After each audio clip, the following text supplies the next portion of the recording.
ئیمامی کەعبی کوڕی عوجرە ڕەزای خوای لێ بێتە فەرمێ خۆشەویستی خوان بینی صلی الله عليه وسلم دەموچاوی تێک چوو بوو، ڕەنگی بێتاقەت بوو، خەمبار بوو.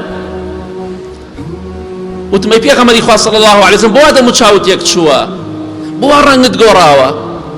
فەرمی ئەی کەعب سوێن بەخوا 3 شەو و 3 ڕۆژە نانم نەخواردووە، 3 شەو و 3 ڕۆژ هیچ نێبی خۆ. جاری وا بە 2 دەنگ 3 دەنگ خورما لە ماڵەکەی پێغەمبەری خوا نەبوو صلی الله عليه وسلم.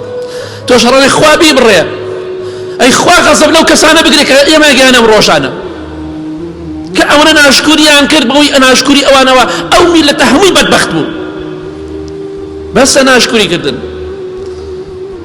ئیمامی ئەبوو حازم ڕەحمەتی خوای لێ بێ کە زانایەکی زۆر زۆر گەورەیە، بە ملیۆنەهای وەکو من و تۆ عیلمی بەقەد ئەو پێ نییە، بەقەد ئەو تەقوای نییە.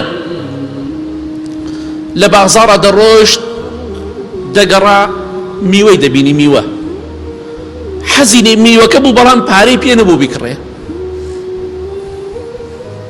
حەزی بە میوە بوو پارەی پێ نەبوو بیکڕێ. خەڵکی شەیە زۆر خۆی و ماڵ و مناڵی حەزیان بەشتە بیکڕن پارەیان پێ نییە، دەی فەرموو ئەی میوە حەزم پێتە بەس پارەم پێ نییە، مەوعیدی من و تۆ ئینشاڵڵا لە بەهەشتایە، لە بەهەشت ئەدخۆم چونکە لە دنیادا توانام نییە بیکڕم. ئایا سپاسی خوات کردووە لەسەرەوەی دەڕۆیتە مارکێتێک و دوکانێکە و بازارێکەوە شتەکڕی بە دڵی خۆت کەمیا زۆر؟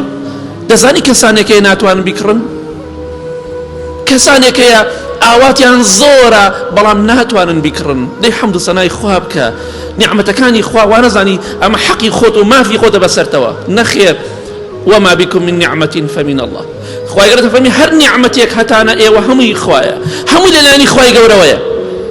ئایا ئێمە هەست بەم شتانە کردو تا ئێستا هەتا سپاسی خوای لەسەر بکەین؟